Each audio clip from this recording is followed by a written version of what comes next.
Lots of people traveled all the way to Frisco, Texas. That's quite the trip to watch the Bison win their 8th national championship. But one Bison super fan took that to new heights. This is a great story. Lee, is it Hoedl? Correct. Lee Hoedl is joining us today. He reached the summit of Mount Kilimanjaro the same day the Bison won their 8th national title. Thanks for being here. It's great to see you. So, thanks for having me. Inspiration behind doing this is what?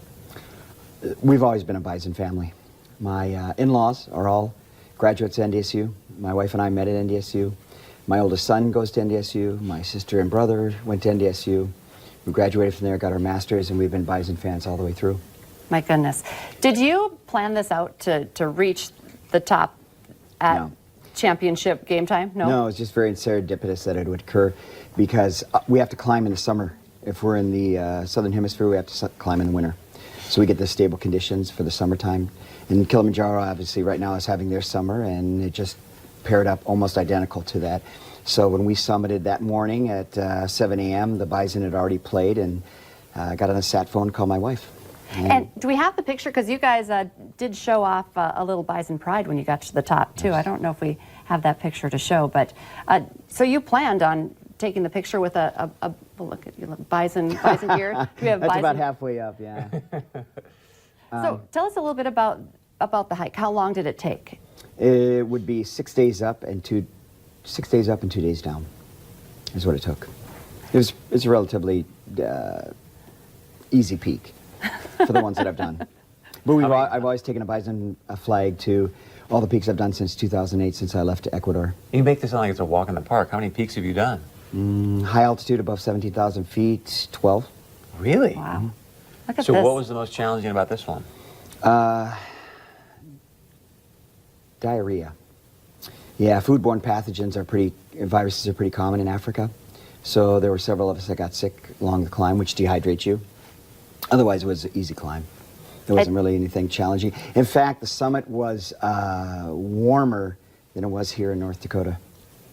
So we don't have the picture, because I thought we had the picture. I want to bring that up again. You did bring a Bison flag, and when you were at the summit, you did take a picture showing like your Bison pride at the top. Absolutely.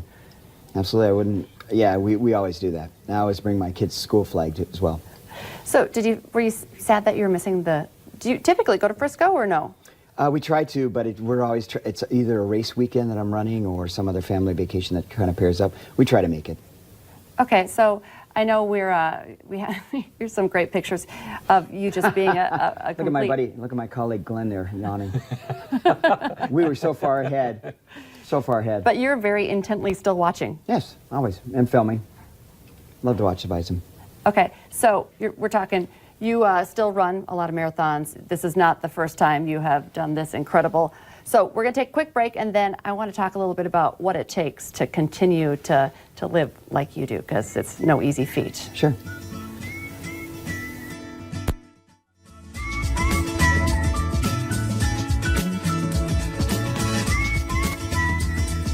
We're back with Lee Hoedl, talking about the Bison superfan who took celebrating the Bison Championship to new heights. This is not your first time going this high. And I want to get to the fact, because we just asked you how you're recovering afterwards. I feel like some people are still recovering from Frisco, but you obviously have a different kind of recovery. But what does it take to be able to do this? Age is like just a number for you, I guess. Obviously, they'll tell you to come. We have to come in our best physical condition that we possibly can. A lot of stairs. Everything is stairs. There's nothing here in town. So I use the Shanley football field bleachers. The last time I trained for Aconcagua in South America, that was 23,000 feet. And I just went over the overpass on 52nd Avenue back and forth during the winter for those months before I climbed that. It just wasn't enough. So the stairs really helped. I was overly prepared. So by November, I was ready to climb.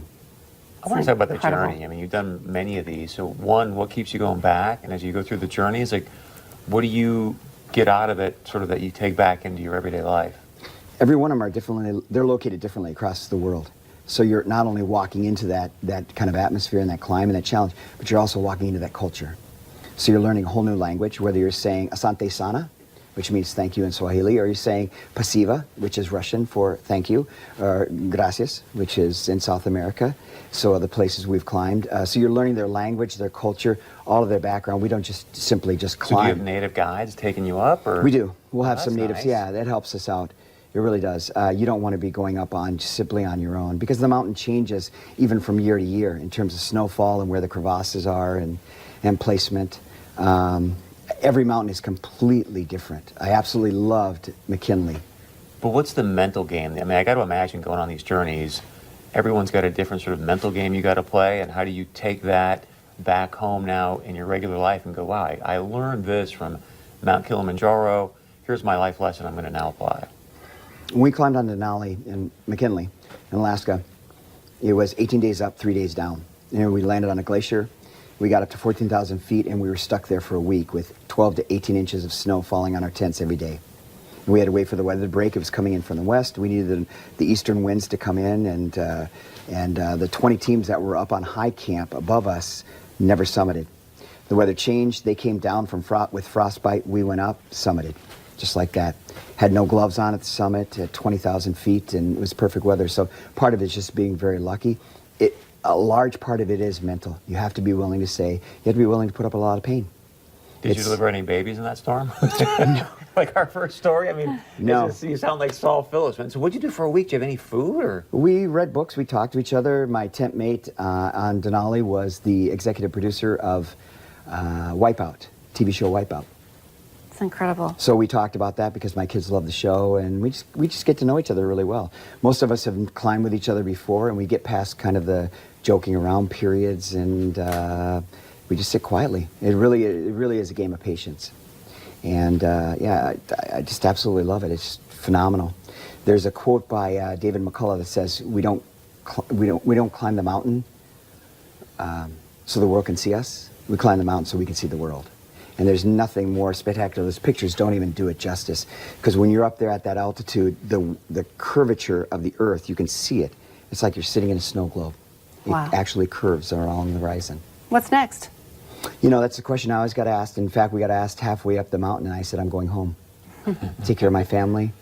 Probably Antarctica is next. I've done 5 of the 7 highest peaks in the 7 continents, and so Antarctica is next, and Everest is after that. And I've got hopefully a lead on a video gig where I can be filming at base camp for a company there. You already do some vlogging. When's the book coming out? Do you have a book? You got a book deal? I don't know if this one was so exciting for a book, but yeah, I don't know.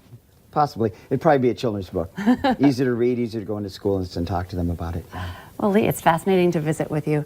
Thank you so much for coming in today, and let us know when you set the dates for the next hike. Absolutely, I will. Absolutely. All right, stay with us. Coming up next, if you're looking for a fun and creative time for the whole family, our next guest has it all.